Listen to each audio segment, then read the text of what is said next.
Go. Mana nih suaranya? Boleh tepuk tangan dulu semua yang ada di sini. Coba Surabaya suaranya mana? Kira lu nih, ketilang karena kebelet pipis ya? Nggak jorok Karena sih. kebelet pipis. Hola, welcome to Antonovos Channel. Nah, kali ini dalam gagasan Read My Bag, baca belakang gue. Gak ada apa-apa Bukan kalau di belakang itu gue. artinya. Gimana sih? Read My Bag itu gerakan untuk kita menghargai masa lalu. Oh iya. Nah, gitu. Tapi nggak apa-apa lah, udah. Kita duduk aja. Hah? Waduh, hari ini kedatangan MC. Ini judulnya memang nanti judulnya Cantik Gila. Oh iya, emang gue beda dikit sih ya. Bukan, maksudnya tuh cantik gila gitu, Oh. bukan cantik dan Itulah gila. kenapa bahasa teks bisa salah arti. Nah, itu kan Ya kan, kayak clickbait. tadi gue read my bag, Nah, baca itu. belakang gue. Kita bikin clickbait supaya orang follow kan nonton. Nah, bahas apa ya? Kan apa namanya? Di dalam konten gue tuh suka ada beberapa yang gue bahas tentang bagaimana kita melihat teman-teman kita yang kerja di industri, ya kan, dengan dampak COVID, kemudian ada bagaimana sih cara dia bisa berkembang, gitu ya. Kemarin udah ke teman-teman vendor, ke teman-teman multimedia, sound system, lighting segala macam, sampai media gue datengin gitu. Nah, yang memang belum pernah ngobrol di channel ini adalah seorang MC. Hi, ini menjadi satu penghargaan loh, diundang Jadi, loh. jadi MC harus lebih aktif dong nanya ke gue. Nggak ada sih, padahal caranya dia. Iya, makanya. Tapi Nah, bikin konten juga lah. sebenarnya gini, yang mau ditanya tuh gini, nggak ribet sih sebenarnya. Pengen tahu tentang bagaimana Tira sekarang bisa jadi MC itu, apa mimpinya dulu? Ini masih di track mimpinya atau udah keluar dan akhirnya menikmati ini dan nggak mau balik gitu? Masih di track mimpi. Oh, jadi lu memang pernah bermimpi? Jadi diawali dengan gue itu emang anaknya banci tampil. Oh, berarti benar cantik gila ya? Cantik dan gila bener. Ya, terus? Iya, banci tampil. Jadi dari umur kecil, gue tuh kalau misalnya pergi sama bokap nyokap gitu ya. Kebetulan bokap nyokap gue PNS, jadi dia kalau ada Oke. raker, pasti kan kalau malam ininya, malam hiburan tuh. Oke. Gue suka ikut dibawa, terus gue naik ke panggung. Naik aja, kucup. Tapi nggak Turun lagi, ngapa-ngapain? nggak ngapa-ngapain. Oh, jadi Kayak, gue cuma pengen orang jadi ngeliat kamu gue. sudah atraktif dengan panggung sejak kecil ya? Dari kecil. Tergila-gila sama panggung. Kenapa nggak jadi vendor panggung? Mungkin abis ini ada vendor panggung yang mau hire gue dan ngajarin gue. Oke. Terus. Terus ya udah dari situ kelas umur 6 tahun gitu gue nanya sama bokap. Sekarang udah almarhum. Gue nanya, "Papa, gimana sih caranya masuk TV?" Oke. Dengan kekonyolan bokap gue hari itu dia cuma bilang, "Ya udah gampang, ntar papa pecahin TV-nya kamu." Jadi mungkin kayaknya kegilaan gue ada turunan juga kan. Oh iya, benar. Dari dia. Udah akhirnya umur 7 tahun gue nggak tahu kenapa tiba-tiba gue ngeliat flyer Sanggar. Oke. Belajarlah gue acting di situ. Oh, sanggarnya sanggar acting. Sanggar acting. Oh. Itu umur berapa itu? 7 tahun. Oh, masih kecil ya? Masih kecil. Jadi sebenarnya starting gue di dunia entertain itu dimulai dari acting. Oke. Acting, gue SD gue udah main sinetron. Masih zaman dulu artisnya masih Meriam Belina, Advan Bangun. Berarti lo udah ada di sinetron? Udah ada. Oh, apa judulnya? Bukan beranak dalam kubur sih. Bergerak dalam lumpur. Gue lupa cuy. Oh, tapi udah pernah ya? Oh, nyanyian anak rantau. Nyanyian anak rantau. Yes. Oh, itu sama bintang-bintang senior itu? Sama bintang-bintang senior. Oh, oke. Gue pernah juga diundang buat main film, gue lupa judul filmnya sama Sherly Marcelina. Oh, oke. Di zaman itu kan keren-keren semua. Iya. bintangnya kan. Iya. Dari situ ya udah, gue udah mulai acting. Tapi memang karena gue didikan orang tua sih kalau ini gue tuh kalau sama pelajaran, lo boleh ngejalanin yang lo suka, tapi lo tetap harus fokus sama pendidikan lo. Oke. Jangan tinggalkan pendidikan. Yes. Walaupun kita suka dengan ada karir yang mau Iya. kita kejar. Cuman kan dulu tuh kalau syuting kan bisa 3 bulan, Ya. 4 bulan. Itu gue harus bawa buku sekolah. Ya. Jadi kalau break gue belajar. Ntar kalau gue ada break 2 hari kata saudaranya, gue balik ke Jakarta, gue ulangan. Oke. So ketika gue ngelakuin sesuatu yang merupakan hobi gue harus tunjukin juga ke orang tua gue. Setelah dikasih izin, gue tetap berprestasi gitu. Oke. That's it. Nah Itu SMP, penting. Ya. gue beralih ke model. Acting udah nggak lagi?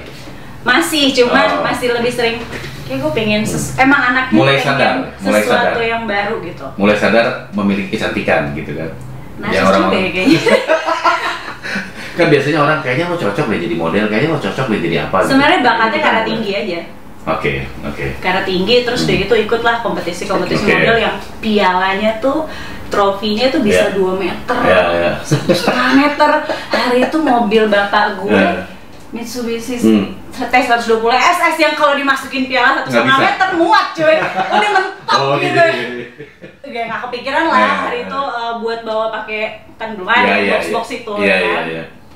So udah dari situ gue masuk ke dunia model, mulai dipanggil buat show, sampai akhirnya pas SMA karena kepingin sekolah unggulan, jadilah masuk sekolah unggulan. Sekolah unggulan itu apa? Negeri, swasta? Negeri. Oh negeri, oke. Oh sekolah favorit maksudnya? Sekolah favorit. Oh oke. Yang mana jam belajarnya benar-benar dari pagi sampai sore. Oke. So di situ nggak bisa berkutik. Oke. Jadi hobi gue agak terhambat. Pas kelas 3 nggak bisa nih kayaknya gue tetap pengen jalan nih gitu. 3 SMA? Iya. 3 SMU? Akhirnya masuk lagi Oki Modeling School. Oh seperti Oki? Seperti Oki. Yang kasih nama Tira, Tyra, itu Mbak Oki. Karena nama asli gue nggak ngejual. Kalau udah biasa kontrak gue pasti tahu nama asli gue. Nama aslinya siapa? Ntar gue sensor. Nggak pernah sensor sih gue. Apa-apa gue buka. Iya. Kunti Rahmawati. Ngejual nggak? Kunti Rahmawatinya sih cukup lah karena ada. Kuntinya orang takut dulu. Tokoh politik kan Ibu Rahmawati. Ya udah, Tira itu diambil dari Kunti Rahmawati. Oh. Belakang dan depan nama. Oke. Itu Mbak Oki yang ngasih tahu. Banks ya? Yes.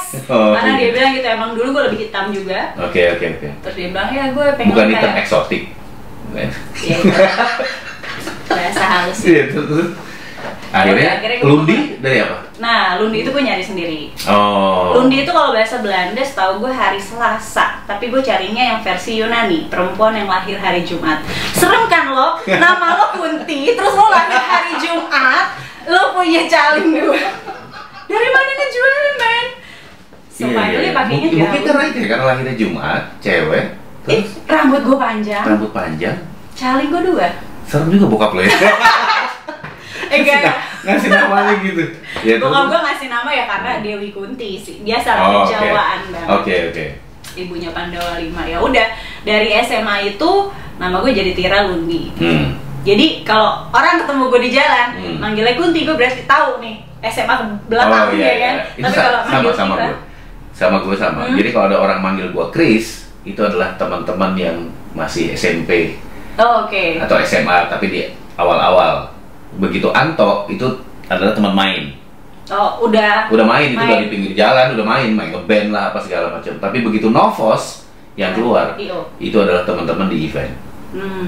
Udah kelihatan gitu. Begitu Chris, apa nggak? Itu berarti teman jadul tuh. Biasa gua nggak nengok karena gua jadi tua. Oke, mulai sekarang gua panggil dia Chris. Oh, jangan. Om Chris. Ya udah, dari situ dari model terus gue kuliah masih sambil modeling sampai akhirnya pas selesai kuliah gue ngambil skripsi mengenai jurnalistik karena memang kuliahnya mass communication hari itu. Ya udah ketemulah sama produser gue di salah satu stasiun TV. Terus dia nanya, lo mau jadi di depan layar atau lo mau jadi di belakang layar? Karena kan dua-duanya sama-sama jurnalistik sebenarnya. Menarik nih. Terus hari itu gue ngeliat, gue coba ngelamar juga deh di stasiun televisi ini. Karena kan kalau lo mau jadi news anchor zaman dulu ya, gue nggak tahu sekarang. Itu lo harus terjun ke lapangan jadi reporter dulu. Lo nulis juga. Gitu. Jadi gue bisa ambil ilmunya semua. Oh, jadi lo waktu itu sempat niatnya dari news anchor? Niatnya. Oh. Jadi gue bisa ambil semua kan, belajar untuk script writing, kemudian jadi reporter, kemudian jadi news anchor. Biasanya kan kuliah gitu. Terus sampai akhirnya gue bilang, yaudah deh gue ngelamar dulu di stasiun televisi ini. Gue udah psikotes, set pas dealing gaji, ya you know lah ya. Ternyata kenapa? Kecil. Jadi berubah pikiran. Gue datang produser gue, aduh enggak deh bang, gajinya segini doang, gue bilang gitu kan. Oh, nah sebelumnya ketika gue kuliah gue sudah mulai MC. Tapi kayak ada temen gue punya acara, gue nge-MC gitu aja. Belum yang secara belum profesional. Oke. So akhirnya dari situ gue bilang sama produser gue enggak deh, gue di depan layar aja deh, gue nggak jadi masuk di stasiun televisi ini, tapi gue mau jadi penyiarnya atau hostnya atau apa. Oh ya udah. Dari situlah gue jadi field presenter. Justru pertama kali bukan MC. Field presenter. Oke. Di lapangan, live acaranya, lo harus terbatas dengan waktu. Itu tantangannya. Yang gue pernah cerita juga sama Marco. Itu adventure bukan sih waktu itu? Acara bola Indonesia. Oh bola, oke. Yang produser gue hari bukannya itu. ada yang mancing juga? Setelah itu. 4 tahun gue di acara itu. Terus gue berdoa lah hari itu, gue pengen acara yang orang ngeliat gue dong 30 menit. Kalau ini kan dari live 2 jam something. Lo sedikit. Gue cuma 3 menit ya kan. Tapi gak boleh salah men, karena live kan. Oke. Dan gue gak pernah dikasih materi sama produser gue. Oke, jadi selama 60 menit kali 2, lo keluar cuma 6 menit. Sedih ya, remah-remahan lah. Tapi itu pecahan beling ya. Tapi itu di situ kayaknya itu tantangan gue sih hari itu. Ya udah. Di situ selama 4 tahun gue ngejalanin, gue berdoa lah, gue pengen 30 menit ada acara gue sendiri, casting lah gue. Jebret stasiun televisi lain. Jebret acaranya mancing. Serius ya, pertama kali pas di casting acaranya apa? Mancing gini. Oh, I love travel. Gue suka explore, gue suka tantangan. Tapi mancing kan? Kan mikir hari itu gitu kan. Apa sensasinya gitu kan? Gue ngapain di acara ini gitu? Paling juga bintang ikan. Oke, strike, ini loh ikannya gitu kan. Tapi gak apa, gue jalanin. Sama tantangannya gue juga gak pernah. Gue tuh memang kayaknya dari dulu gak pernah dijajalin skrip deh. Gue harus cari tahu sendiri. Oke, Tir, kita mau mancing di Ambon. Nanti kita kesini. Itu gue googling semua. Jadi lo pelajarin semua destinasi. Semua morfologi ikan. Budaya termasuk juga yang dipelajari. Kayak gue ke Papua. Kan pasti ketemu nelayan-nelayan gitu kan, orang-orang lokal. It's like kalau lo lagi mancing tuh lo ya fish like native. Lo harus ngikutin orang di situ caranya. Lo datang ke sini harus ngapain. Lo nggak boleh bawa apa. Itu ada. Belum lagi tantangan-tantangan yang kayak nggak boleh ini pamali misalnya kan itu suka ada juga kan kearifan lokal gitu kan. Kayak gitu. Udah di acara itu akhirnya karena acara itu 4 tahun juga, 2 tahun pertama gue dibawa sampai ke Alaska. Sampai Alaska? Sampai gue ke Afrika. Ingus kering? Bukan ingus kering, yang putih cuma tinggal tali BH gue doang. Yang lain hitam, men. Kenapa? Alaska kok hitam? Itu Afrika, sorry. Afrika. Kalau Alaska waktu itu gue datang summer, tapi summernya 4 derajat. Gila, summer 4 derajat? Begini. Jadi gue baru tahu kalau di Alaska itu orang cuma hidup 8 bulan. 4 bulannya tuh ya doing nothing. They can go anywhere karena ya musim dingin. Jadi summer aja 2 derajat. Di rumah aja terus di tenda gitu ya, di rumahnya itu ya. Oke, setelah karir di TV terus menjadi apa namanya yang tadi program mancing dan segala macam, terus gimana? Nah, during itu paralel kisah gue berikutnya MC. Jadi gue MC hari itu gue punya pacar MC hari itu. Terus dia cemplungin gue karena dia mungkin melihat lu tuh baji tampil, lu tuh bisa gitu loh. Jangan cuma model doang. Dia akhirnya MC lah bareng. Akhirnya MC bareng. Mau tau gak bayaran pertama berapa? Berapa? 500.000. Tapi itu udah happy banget loh. Ngomong-ngomong kalau di dunia event, gue pertama kali kerja itu dibayarnya 75.000 loh. Itu masih tinggian gue ya? Iya. Tapi lu tahun berapa ya? Waduh. Kan itu pertanyaannya. 87 kayaknya. 87 itu 75.000 sehari loh. Kok malu? Sehari. Tapi emang makannya 5.000. Pada saat itu makan tuh masih 5.000 satu box itu. Kayak gue harusnya manggilnya bukan Om deh. Mbak. Iya. Dia 87, gue baru setahun, men. Ngomong juga belum bisa. Nah, terus kisah berikutnya gimana? Akhirnya lo jadi MC terus menjadi yang lebih profesional. Bayarannya lebih tinggi gitu. Iya, berproses karena itu dari tahun, kalau gue nggak salah ya 2000. Bisa nggak lo inget siapa yang ngasih lo pembayaran paling tinggi pertama kali? Udah nggak ingat? Nggak ingat. Misalnya tiba-tiba tadinya 500.000, tiba-tiba ada yang bayar 5 juta hari itu gitu. Kayaknya gue nggak tahu ya kalau teman-teman MC merasakan atau enggak. Karena kan bidang kita ini adalah kalau nggak kita yang menghargai, terus siapa. Yeah. So when you know your ability, Yeah. your professional, Yeah. akhirnya di situ gue ngebentuk, Yeah. oke, rate gue segini, Yeah. rate gue segini, rate gue segini. Karena kan sebenarnya gini, kalau kita berkarir, terus karir itu yang kita pilih, terus kita persistence dan fokus, kemudian akhirnya muncullah penghargaan dari orang lain ke Yeah. kita. Nah itu biasanya ditandai dengan kita berkarya, kemudian dia menghargai tertentu. Kadang kita nggak tahu harga kita berapa. Kayak gue juga dulu waktu mulai berkarya gitu ya, sebenarnya yang konsep yang gue bikin, gue nggak tahu itu harganya berapa, mana tahu kita. Tapi ternyata laku dijual. Oh ternyata dieksekusi berapa kali gitu. Sometimes juga harga seorang planner itu belum ada sebenarnya. Till now. Ya belum ada standar. Jadi misalnya gue diminta bikinin konsep, gue bikinkan konsep, terus konsepnya dibawa ke klien, terus kliennya suka, terus gue menentukan harga gue minta sekian puluh juta misalnya. Bukan nggak dibayar, ada yang mau, tapi belum sampai ke tahap negosiasi. Gue bisa menentukan gue 100 juta, gue 50 juta belum. Padahal harusnya lo bisa di poin itu loh. Loh ya iya betul, tapi itu kan masalah gini, planning tuh, planner itu kan masalah kemasan. Ya kan bukan cuma masalah ngecap. Iya. Masalah kemasan. Selama kemasannya itu ada argumentasinya, ada dasar-dasar pemikirannya, dia bisa terima dan itu menjadi sebuah package. Gue nggak bisa bilang bahwa apa yang gue ucapkan dan yang gue tulis yang dibayar, tapi sebuah package.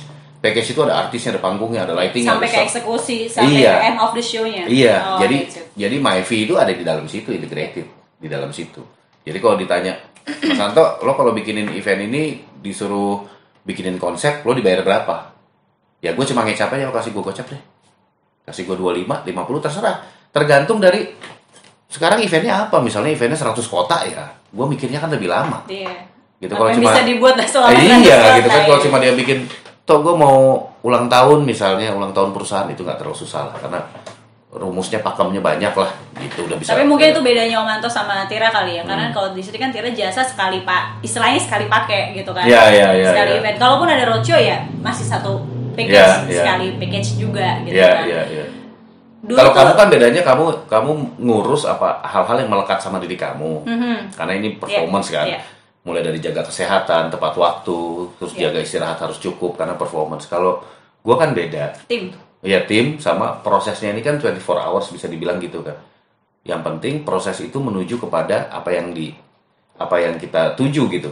Jadi gua nggak peduli kadang-kadang orang harus begadang supaya apa? Supaya besok acara itu kejadian seperti yang gua bayangkan kan gitu. Seperti yang udah di Konsepkan. ke klien juga. Iya sih. gitu. Jadi tantangannya sih di situ lebih ngurus orangnya sih, manajemennya. Tapi emang Tira tuh 3 tahun, kayaknya struggle-nya 3 tahun pertama sih. Mungkin orang belum kenal siapa sih gitu kan. Oh sejak MC nih? Sejak MC. Dan alhamdulillahnya event pertama aku tuh lumayan event besar. Oke. Inacraft Oh, di JCC. Itu event, gede banget itu itu. event besar. Itu international event sebenarnya loh. itu di main stage? Di main stage. Oke, bukan di booth-booth apa gitu? Enggak. Oh, di main stage. Tira di main stage cuma juga jalan ke booth itu. Oke. Pokoknya 5 hari itu ya ada. Jadi hari pertama aduh gue berpartner kan hari itu. Iya, Ngomongnya masih iya, nama acaranya iya, Iya. masih gitu aja. Nah, Ngejawab apa yang partner dibilang gitu. iya. Baru hari kedua, hari ketiga lama-lama bisa explore kan. Oke. Apa yang ada di cue card. Oke. Ya gitu. Akhirnya naik. Naik. Kemampuannya Iya. meningkat. Di 5 hari, setelah 5 hari jebret terima 2,5 juta. Hari itu Tira masih kantoran loh. Oke. Kantoran tuh maksud lo kerja di kantor? Sempet kerja di kantor. Oh, oke. Gue jadi marketing developer, Oke, private houses oke. gitu. Gaji gue sebulan. Gue 5 hari. 5 hari. Iya. Lama-lama compare ya. Itu dia. Mendingan Mana gue yang pindah. main job, mana yang side job. Iya. Akhirnya gue cuman kerja itu, ngerasain kerja kantoran itu dari lulus 1,5 bulanan. 1,5 tahunan, 18 bulan. Dari situ udah MC terus. Dari situlah menetapkan diri bahwa gue tidak kerja yang ini, tapi gue menjadi seorang Yes. MC. Oke. Menarik melihat perjalanan kan orang beda-beda ya. Selama orang mempunyai inspirasi yang baik, mempunyai latar belakang yang baik, dan niat yang baik tentunya, fokus dan persistence pasti jadi. Tuh. Gitu. Nah, kalau di babak kamu udah jadi MC nih, pernah nggak sih ngalamin hal-hal yang ya bikin bete, nggak seneng gitu, terus kayak oh ternyata pelajaran gue kurang, oh ternyata ilmu gue kurang gitu, tapi kejadiannya live, maksudnya kejadiannya dieksekusi gitu, dan lo menyesali kejadian itu? Entah salah MC, entah ternyata lo nggak ada hitam putih kontrak atau apa. Pernah nggak ngalamin? Pernah lah pasti. Dulu kan kontrak tuh kayak belum penting banget ya. Biasanya kontrak tuh kayak hanya ada artis sama acara gitu. Jadi kayak lebih kepercayaan ya. Iya, lebih ke kepercayaan, teman apa gitu. Jadi kayak yang paling sering Tir, tanggal sekian, kosong gak? Kosong. Ya udah lock ya Tir, oke. Gue lock nih, masuk lagi nggak bisa, gue udah ada MC-an tanggal segini. Ntar 2 hari sebelumnya Tir, sorry ya klien pilih MC lain lah, atau klien pakai MC internal lah, atau whatever the reason, akhirnya itu nggak jadi. Padahal yang satunya lo tolak. Yes, itu sering terjadi. So, sampai sekarang itu. Aku ngurus dada. Gimana ngurusnya itu ya? Ya mungkin. Maksudnya kayaknya itu kayak masalah klasik gitu loh, masalah klasik, tapi nggak akan pernah selesai sampai kapanpun. Mungkin memang harusnya MC sudah ada manajemennya juga kali ya. Ya karena manajemen membuat kita lebih profesi. Betul. Profesi kita lebih terjaga. That's why orang bayar kita, kemudian kita menganggap diri kita profesional. Profesional itu kan bukan apa ya? Profesional is not expert. Gitu. Profesional itu adalah orang yang menjalankan profesinya. Jadi dia di-hire karena dia punya profesi tersebut. Gitu. Nah profesi itu harus diatur. Kalau kita nggak bisa ngatur waktu kita dianggap tidak profesional. Betul. Gitu. Sebenarnya dulu ada agensi juga nawarin, Tir lo masuk agensi gue ya, gitu. Nanti kita urusin semua bla bla bla. Terus yang kadang menjadi pemikiran Tira adalah karena Tira ngejalanin semua ini semuanya sendiri. Nggak ada manajer. Detik ini nggak ada manajer, nggak ada. Sampai sekarang. Sampai sekarang. Jadi pembagiannya gimana dong? Kan gue tanya tuh hari itu. Terus dia bilang, ya udah pokoknya ntar kalau klien dari kita sekian persen. Tapi kalau klien dari lo, lo ya full. Tapi kalau kita yang ngurusin kontraknya, ada berbagi lagi di situ. Gue biasa ngurus kontrak sendiri juga. Biasa ini sendiri juga, invoice apa sendiri. Ya udah akhirnya lama-lama kok kliennya lebih sering ke gue juga ya, karena deket sama teman-teman IO, deket sama brand gitu kan. Ke situ paling sebulan 2, 3. Jadi nggak ngefek. I don't know, mungkin ada level MC yang artis banget, mungkin that's why mereka butuh manajemen, atau mungkin mereka terikat sama salah satu stasiun televisi and then they have management. Tapi kalau di kelas yang aku yang masih solo mau nyebrang ke sana ke sini masih bisa. Aku masih jalan itu sendiri aja. Mungkin kalau aku lihat ya, mungkin kayaknya yang lo butuhin tuh sebenarnya asisten sebenarnya. Jadi bukan manajer, bukan orang yang mengatur diri lo, tapi lo mengatur orang lain. It was. Dulu Tira punya ada asisten. Tapi sampai akhirnya ya udah. Susah juga. Ngaturnya susah. Sebenarnya kan kalau misalnya kayak kontrak, siapin kontrak tanggal sekian gitu kan. Itu kan sama asisten kan. Gue tuh ada gila-gilanya, ada bener juga sih judul lo ya. Judul lama tuh bener juga. Gue gak tau OCD itu penyakit atau bawaan. OCD itu apa? Singkatan apa sih? OCD obsesif. Yang orang tuh harus perfeksionis, semua harus pada presisinya. Itu kadang-kadang membuat orang menjadi kaku. Ya, jadi ketika orang nggak bisa sesuai sama ekspektasi Tira tuh. Apa yang bisa melepas kekakuan kan? Padahal seorang MC itu kan harus cair. Enggak, kalau orang sih. Kalau yang artinya, tuntutannya pekerjaan itu kayaknya aku bisa sefleksibel apapun Omanto. Aku tuh dulu ketika acara mancing tuh aku nggak bisa renang. That's the truth. 2 tahun di acara itu pertama tuh gue nggak bisa akhirnya, renang. Akhirnya setelah 2 tahun bisa berenang? Akhirnya setelah nggak bisa juga? Bisa akhirnya karena tantangannya hari itu ulang tahun stasiun televisi itu gue harus buka banner di dalam laut. Means gue harus nyelam diving. I know kan, ada yang bilang diving tuh lo nggak perlu renang, nggak perlu bisa berenang, lo bisa diving. Selama lo punya badinya yang oke segala macam gitu. Napas kuat, apa segala macam. Tapi kan orang yang nggak bisa renang, lo harus nyelam tuh gimana perasaan lo? Gue bisa berenang ya, menyelam sampai 3 meter gue bisa. Pokoknya berenang gue fasih ya. Tapi begitu di laut, yang gue takut tuh cuma kayak di film-film, gue takut ada hiu gitu loh, Moby Dick. Selalu takut. Kalau ada duyung yang keluar lo nggak takut dong? Kalau duyung belum lihat sih duyung. Tapi kalau gue takut juga duyung. Gue nggak tahu tuh legenda atau gimana. Tapi itu kalau berenang di laut tuh memang gue cuma pakai snorkel, dikasih gas waktu itu di salah satu pulau Seribu ya, Pulau Sepa atau apa gitu. Terus gue nyelam ke laut, belum sampai ke dalam ya masih setengah meter lah. Begitu mata buka dan ngelihat laut dari biru ke gelap itu, terus gue ngelihat sekeliling, anjing kok ada sesuatu yang mendekati gue ini bentuknya apa gitu, nggak pernah berani. Padahal gampang sebenarnya kalau udah nyampe laut tuh nggak usah ngelihat tuh kayak lo ngerasain hawanya aja tuh udah beda. Ketika lo udah masuk makin dalam tuh hawanya makin dingin kan? Ya itu. Jadi Tira kalau udah labelnya work, pekerjaan, gue bisa jadi apa aja. Yang gue nggak bisa gue lakuin. Yang gue nggak mampu, I challenge myself. Gue pernah mancing dari pinggir tebing.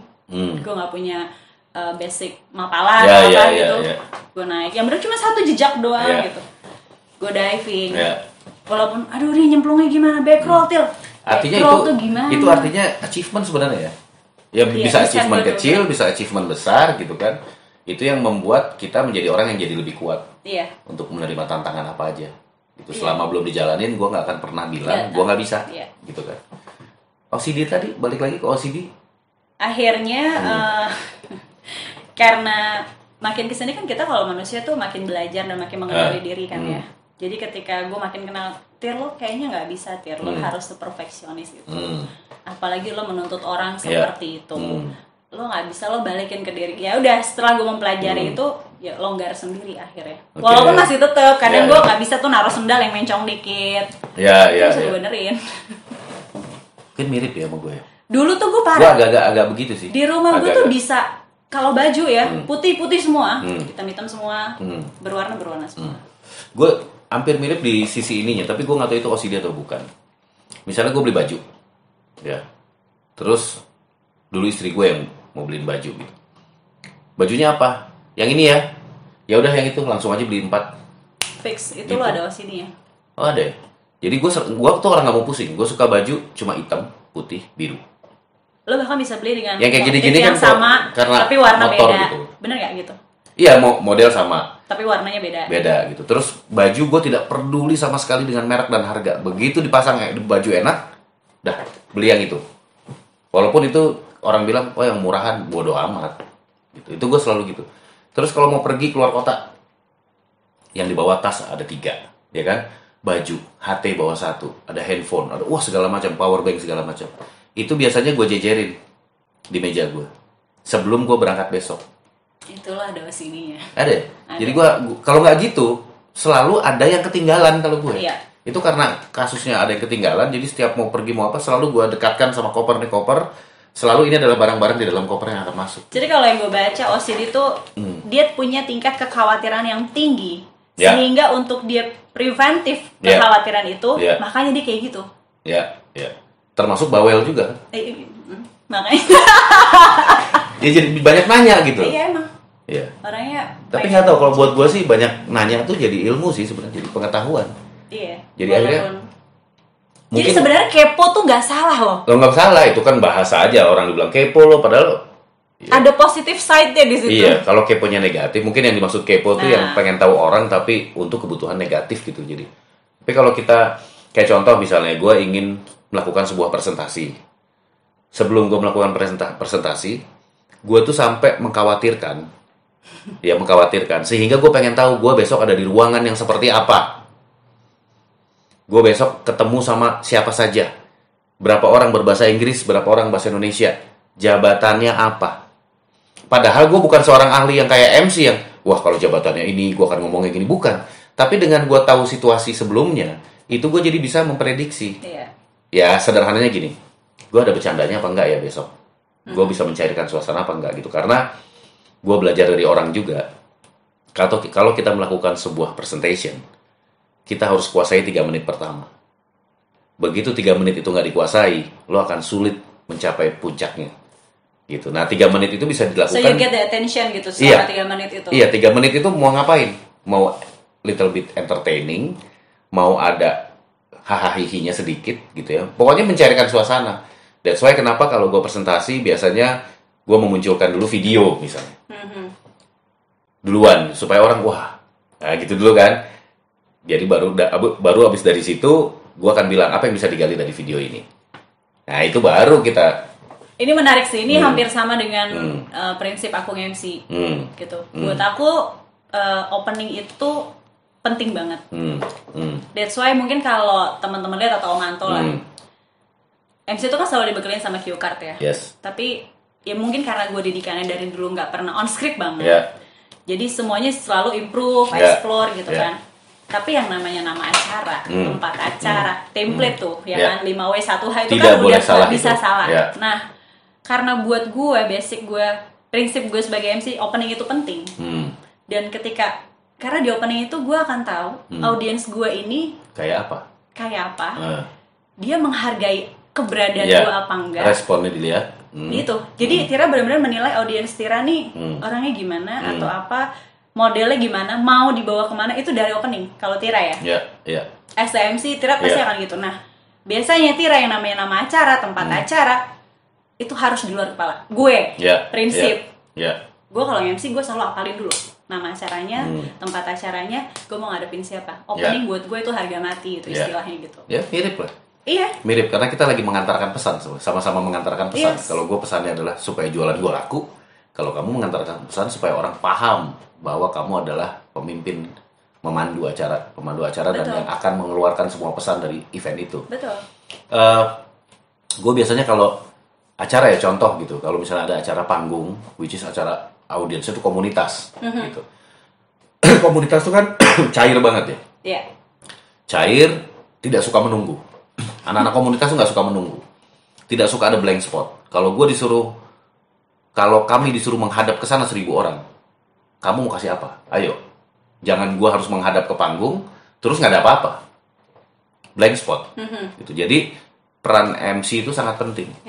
Dan gue selalu bilang kalau untuk MC di komunitas, jadilah mereka ke MC-nya.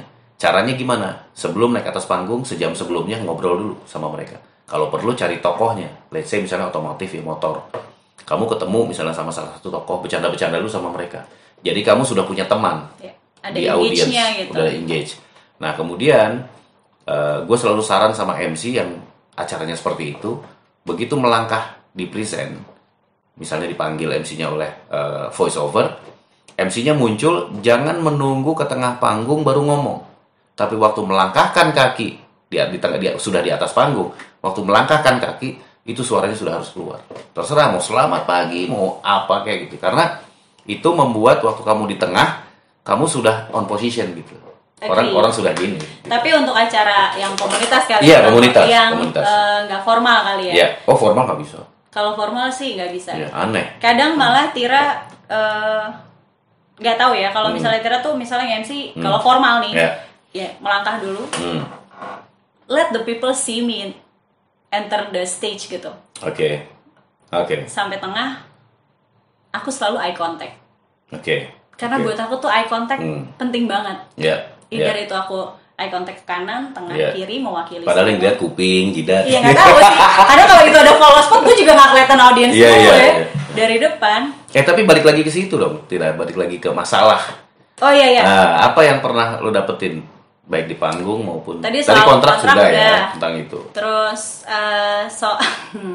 di panggung, alhamdulillahnya 14 tahun nih, Tira belum pernah nemuin yang fatal. Mengalami salah. Yang konyol jatuh misalnya atau kepleset misalnya. Nggak pernah. Belum pernah. Salah nyebut brand atau apa. Hampir pernah ditimpuk sama audiens, pernah. Ditimpuk?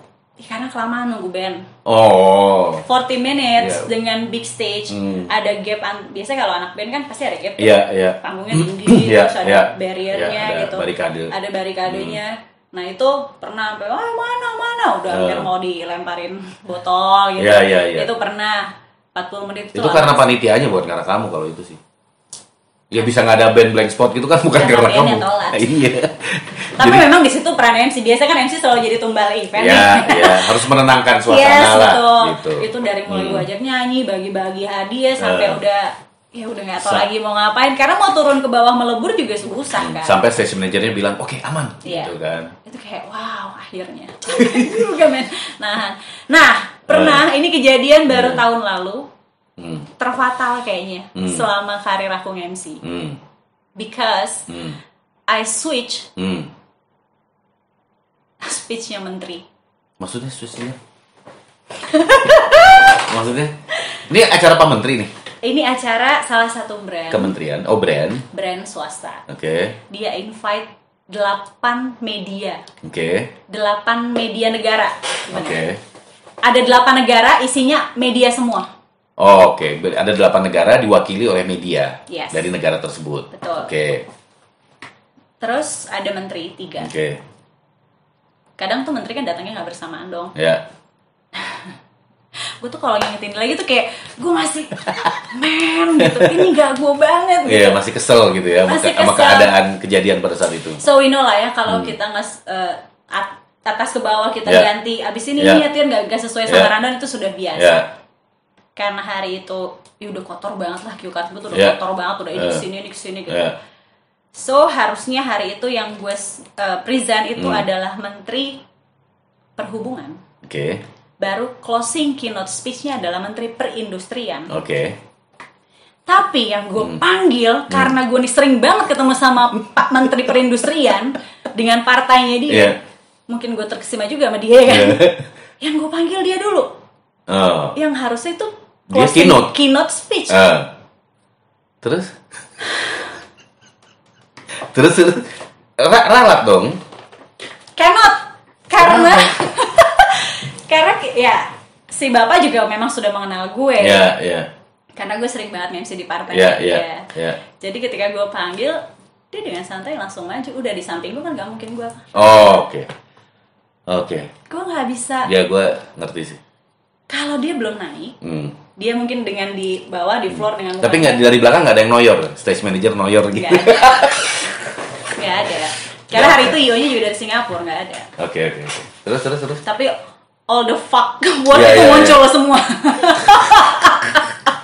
Terus akhirnya? Itu baru kali itu gue merasa terdiam di stage karena kesalahan gue.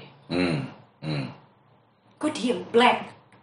Gue manggil dia nggak salah. Misalnya gini, setelah kejadian itu lewat ya, ngerasa nggak sih misalnya apa lo? Ternyata kurang tidur gitu. Ternyata gue kurang konsentrasi atau meeting gue kurang banyak misalnya. Oke. Ada nggak kepikiran? Jadi karena kejadian itu dari pihak brand dan dari pihak manajemen show manajemen bilang kita juga salah karena kita memang tidak ada GR. Padahal hari itu gue sudah datang earlier untuk GR, tapi karena masalah teknis segala macam bla bla bla, so akhirnya nggak ada GR. GR tuh. GR itu penting benar. Jangan sampai nggak pakai GR. Mau acara apapun sih kalau kata gue harus GR. Apalagi sekarang semua udah larinya ke digital. Ya apalagi ada menteri pejabat kan, itu fatal banget. Tapi jadi kesalahan gue ini seperti kesalahan yang mengalami keberuntungan. Karena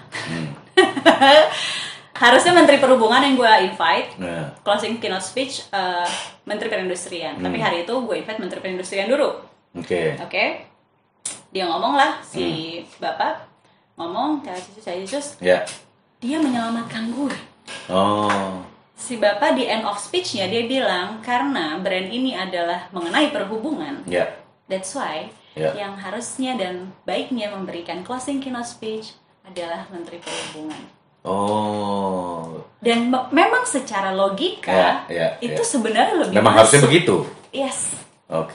Jadi tapi tetap aja gue salah. Iya, tapi lo saved by minister lah ya. Yes. Belum pernah. Gitu. Itu seru juga ya. Artinya sesuatu yang tidak diduga. Tapi kejadian dan itu menyelamatkan lo. Dan itu sebenarnya jadi ternyata itu lebih baik gitu. Lebih benar. Nah, makanya setelah acara selesai gue udah closing, gue minta maaf dong. Semua pihak kan. Terutama ke brand karena brand itu termasuk brand langganan gue lah. Gue minta maaf gini-gini, dia minta maaf sama gue. Kita juga minta maaf Tir, soalnya kita nggak ada GR, lo udah datang lagi. Tapi memang sebaiknya juga gitu sih. Nah itu ya, artinya kerjasama di dunia entertainment, hal-hal ini sometimes terjadi. Betul. Ya kan, alhamdulillah ini bisa jalan. Tapi yang penting adalah respect dan saling menghargai, saling terbuka. Karena ini berkaitan dengan kelangsungan, baik kelangsungan IO-nya, kelangsungan profesi MC-nya gitu. Karena kan ya MC juga manusia. Tapi Tir gini, dari dari berbagai pengalaman kamu, pernah juga ada kesalahan. Kalau misalnya kamu dikasih kesempatan sekolah nih ya, untuk memperbaiki profesi kita gitu, sekolah apa yang kamu ambil?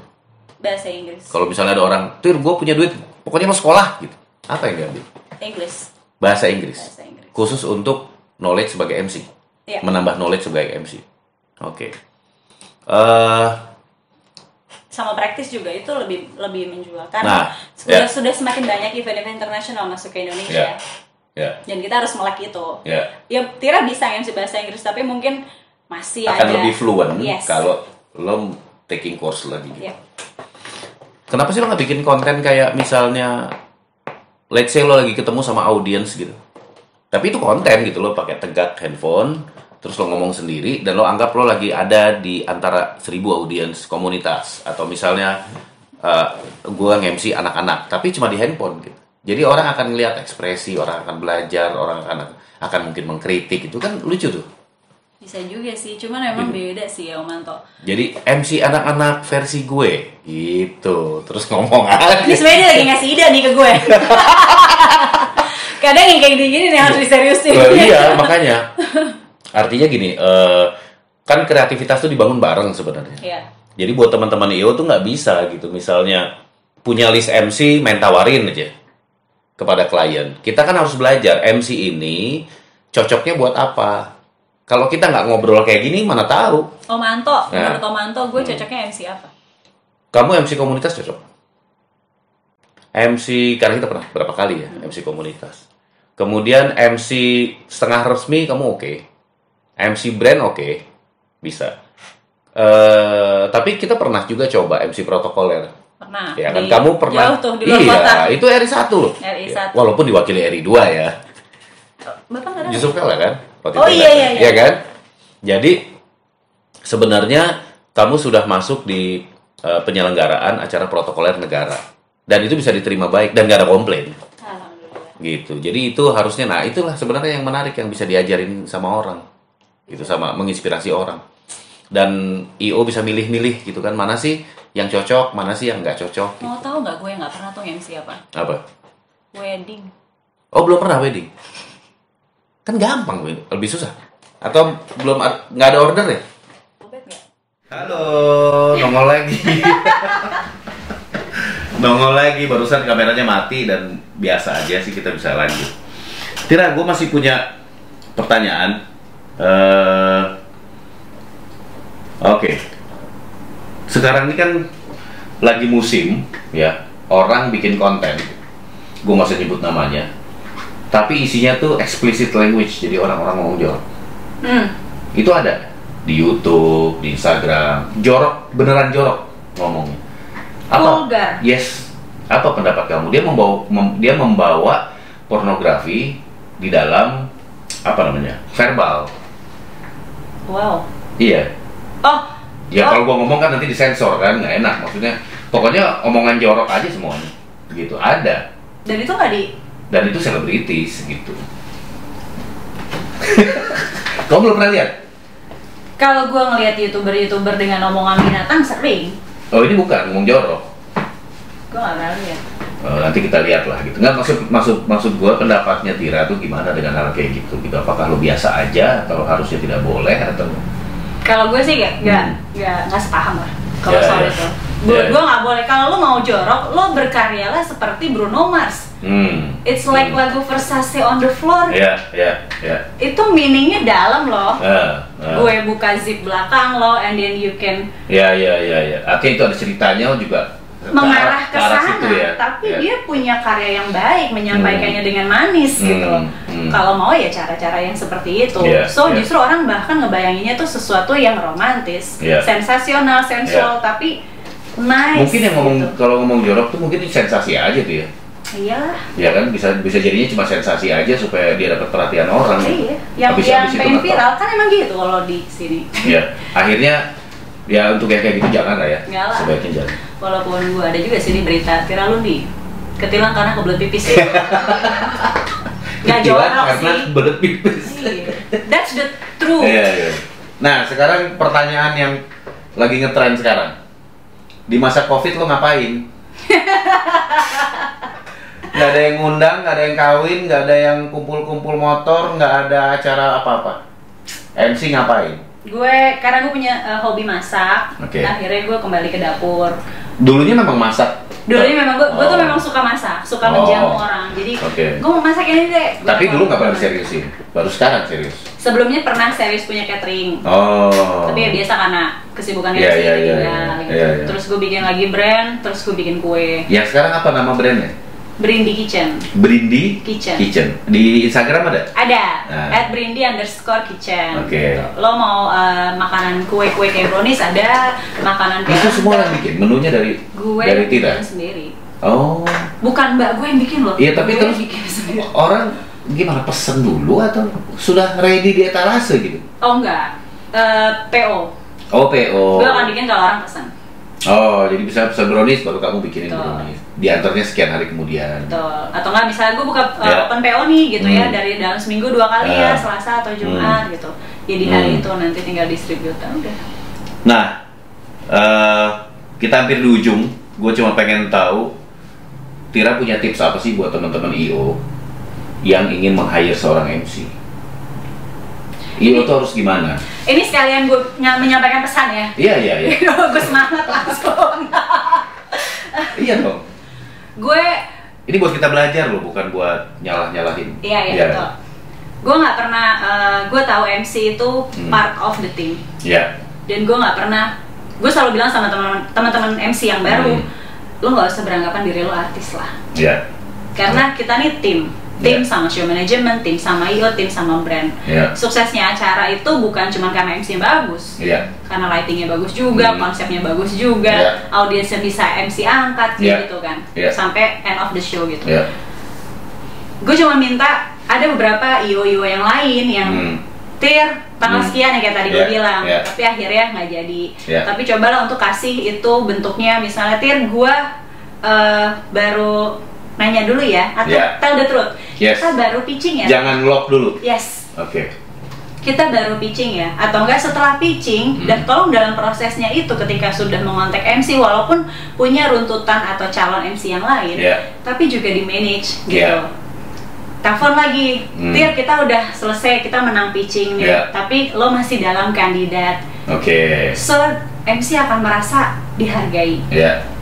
Itu sih satu. Daripada di lock, habis itu nggak jadi. Yes. Atau dia nggak ngasih kabar. Betul. Karena kan kadang setiap orang punya kepentingannya ya. Ketika lo di lock tanggalnya, ada orang yang udah ngebayangin, oh ya duitnya buat ini, gue sih itu, duitnya buat ini gitu kan. Nah ketika itu nggak jadi, ya ada kecil hati juga. Gitu. Terus itu satu. Terus sama kalau memang udah MC-nya di-hire sampai keluar kota, itu juga tolong digiring dengan baik gitu. Fasilitas hospitality-nya benar, schedule-nya benar, mobil standby. Nah, sama satu lagi, kalau hire MC Tir, gue mau hire lo MC formal. Bilingual is bilingual, full English, full English. So, jangan pernah bilang Tir ini bilingual kok. At the end, gue harus full English. Terus sama punyalah timeline untuk GR. Gue tahu sih teman-teman IO juga banyak banget yang dipikirin lah. Dari mulai produksi, dari mulai ini. Keterbatasan waktu. Betul. Sama harus nemenin klien juga. Gue tahu itu semua gitu. Cuman ini ada orang juga yang lo hire gitu. Lo punya timeline untuk GR. Kalau memang GR, jangan hanya karena Tir kita nunggu kliennya nih. Terjadi. Kita nunggu kliennya nih, kita nunggu narasumber, tapi suruh MC-nya datang 3 jam sebelumnya. Gitu kan. Itu kadang itu mungkin gini, mengantisipasinya itu bisa saja terjadi dalam case tertentu lah ya. Tapi gimana caranya IO itu menyiapkan itu sebaik mungkin. Kalau harus ada orang yang nunggu 3 jam, ya harusnya ada fasilitas pendukung 3 jam dong. Mungkin, ya kan? Betul. Pendukungnya ada, misalnya jadi kamar aja dulu, nggak usah ke bawah, misalnya gitu kan. Make up-nya nanti aja dulu, macam-macam lah. Dikasih solusi lah. Iya, ada refreshment yang lebih itu kan. Tapi kalau ini kan Tir GR ya, oke. Pokoknya tunggu aja, gitu. Kadang itu juga kayak gue juga kadang suka mikirnya, 2 jam itu kan lama lo nunggu. Ngapain gue harus 4 jam sebelum acara ya Tir? Kadang gue suka bergaining sih memang sama orang IO. Gue biasanya kalau gue lebih suka datang itu gue udah jadi gitu, udah make up, udah dress up. Jadi biasanya sih kalau Tira selalu nawarnya maksimal banget 2 jam sebelum acara gitu. Kalau udah 4 jam tuh udah sangat takes time, karena kan ya nunggu wedding is very menguras tenaga juga gitu, dan nggak ngapa-ngapain gitu. Ya itu sih. Oke, pertanyaan terakhir, kapan menikah? Nggak usah dijawab lah itu. Nih gua ada nyiapin sebenarnya dari kemarin. Apa nih, arisan? Iya, kayak arisan. Ini sebenarnya permainan. Buat kamu boleh ngambil 2, tapi satu-satu. Isinya adalah tantangan. Apa saja yang diambil, kamu harus lakukan. Tantangan yang ada di sini. Wow. Gitu ya. Ini buat lucu-lucuan. Ini nggak ada CR ya? CR apa? CR di rekening. Kalau kamu beruntung, kamu bisa dapat sendal ini. Lu sendal. Coba ambil. Kocok dulu. Biar fair. Nah, ini pertama kali nih ada games di ini gue, tapi seru. Buka. Gue bacanya WC nih. Apa tuh? MC anak motor.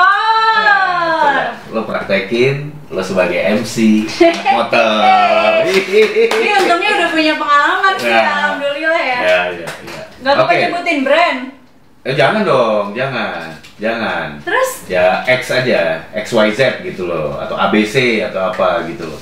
Iya, mungkin menyapa anak motornya aja gitu ya. Apa aja pokoknya, jangan brand, nggak boleh. Nggak boleh brand? Gue nanti buat tag gitu, nggak enak. Jadi kamunya jadi jelek. Brandnya juga lo pernah jalan. Ya udah deh, nggak apa-apa. Itu bukan brand, itu nama event kok. Oh iya. Itu nama event bukan brand, gitu ya. Nggak apa-apa. Nggak apa-apa. Sok masih ingat soalnya. Di kamera, kamu agak berdiri nggak apa-apa, kan bisa. Kelihatan gak sih? Kelihatan lah. Oh gitu. Kelihatan sebelah sini juga kelihatan. Nah, kamu ke kamera. Oke, 3. Gue kurang anak motor karena belum punya motor.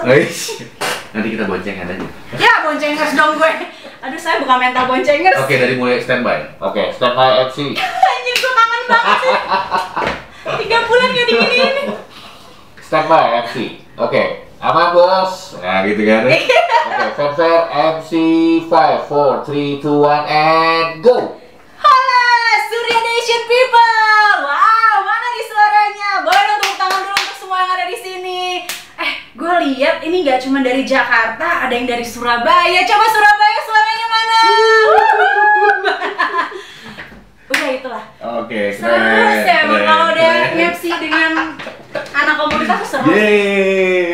Tapi benar, tipsnya benar kata Om Anto tadi, lo harus ngobrol dulu, harus ketemu dulu, ngobrol. Kalau komunitas kebiasaan ya. Tahu kebiasaan, nyebutnya mereka apa. Kan harus kadang punya slogan-slogan sendiri. Gue bahkan gini, gue pernah bikin acara buat anak-anak, lomba melukis, diikuti oleh ratusan anak. Karena gue jarang bikin acara anak-anak di tahun-tahun terakhir ya. Jadi gue tuh sebelum bikin acara, gue tuh sama mereka ikut ngegambar. Kenapa? Karena supaya gue dapetin soul. Iya, dapetin soul dan gue bisa nularin anak-anak, kru yang lain. Karena kerja menangani anak-anak, satu nggak boleh kasar, kata-kata kita bahasanya dijaga, iya kan, karena di attitude-nya juga beda. Nah, lo tau kan attitude anak-anak stage itu kan, kalau di backstage itu kan suka entah ngerokok, entah apa itu kan karena bebas. Kalau di acara anak-anak mungkin agak sedikit beda gitu. Iya, betul. Masih ada satu lagi.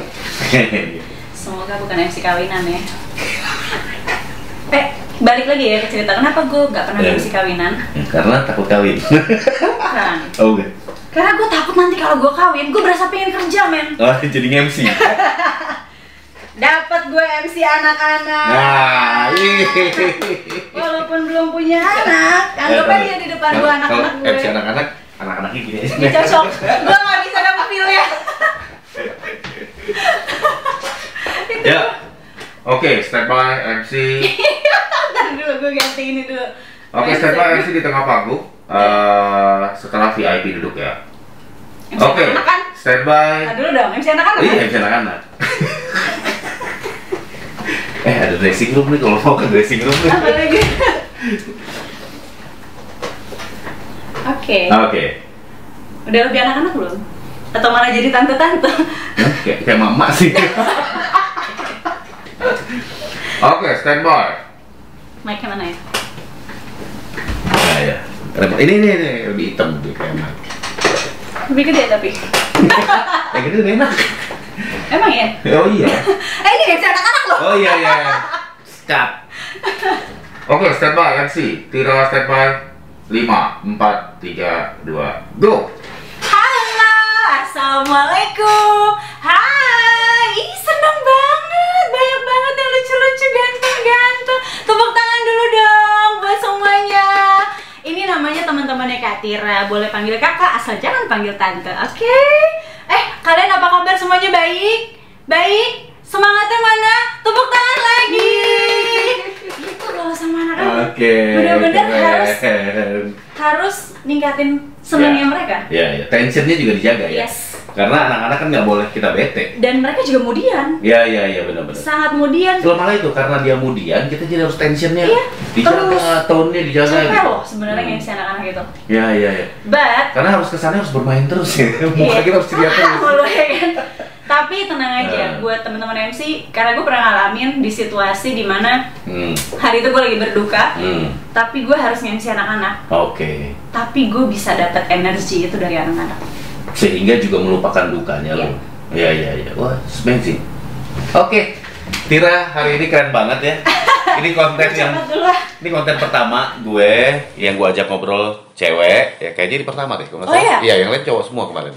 Karena ceweknya laki-laki ya. Pertama cewek, terus kebetulan MC juga. Jadi hari ini mudah-mudahan teman-teman terinspirasi. Kalau gue sih terinspirasi dan dapat banyak knowledge. Sehingga itu pentingnya kita kalau kita ingin bekerja sama dengan siapapun dalam profesi hiburan ya. Kita nggak boleh hanya sekedar bayar dan memberi perintah, tapi kita harus tahu, kenal dulu sama orangnya, kemudian kita mendalami apa ke skill dan keahliannya, baru kita mencocokkan dengan konsep yang lagi kita buat. Jadi tetap buat IO dan tim event planner nih. Buat Tira, terima kasih banyak sudah datang. Boleh mengundang Tira. Kalau ada pesan-pesan terakhir dari Tira, terakhir. Waduh, bahaya. Pesan-pesan buat teman-teman sesama profesi. Ya, buat teman-teman MC, walaupun kita sekarang sedang menghadapi pandemi ini, tetap semangat. Kita tahu kok dunia event itu nggak akan mati sebenarnya. Apapun bentuknya nanti, sekreatif teman-teman IO nantinya yang akan bikin dan mengemasnya, kita tetap semangat. Buat teman-teman MC juga yang mungkin ada refreshment, regenerasi, tergantikan, gak usah berkecil hati men. Rezeki nggak akan tertukar. Wah. Siap. Dan buat teman-teman MC yang masih baru belajar atau mungkin baru di dunia MC, terus baca, terus update pengetahuannya kalian. Dan gue punya pesan sih. Apa tuh? Buat gue ada satu statement dari diri gue. Passion plus consistency. Yes. Yeah. Thank you semua. Jangan lupa subscribe, like, dan juga bunyi loncengnya. Loncengnya, kleng-kleng gitu ya. Oke, thank you. Dan seperti biasa, tetap keren dan jangan